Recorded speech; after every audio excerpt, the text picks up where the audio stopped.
Si quelqu'un d'entre vous apprenait que l'un des membres de sa famille était pris en otage dans un pays étranger, comment feriez-vous pour la libérer? Le journal, c'est une pièce de théâtre qui raconte l'histoire de trois pouvoirs. Le pouvoir médiatique, le pouvoir politique et le pouvoir financier. Comment chacun va essayer de prendre le pas sur l'autre, comment ils vont se manipuler.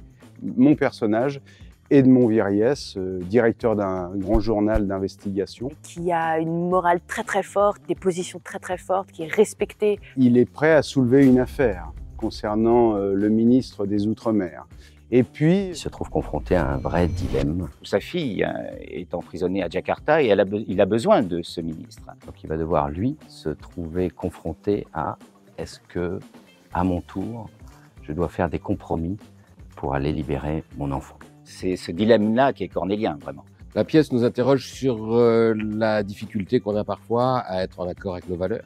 Notre propre morale sur ce qu'on est capable de faire quand on a des convictions très fortes. Est-ce qu'on est capable aussi de changer d'avis? Est-ce qu'on est capable de tout? Est-ce qu'on est capable de tout?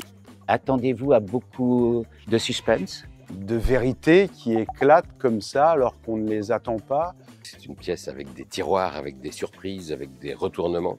Eh bien, aussi curieux que ça puisse paraître, attendez-vous à beaucoup d'émotions.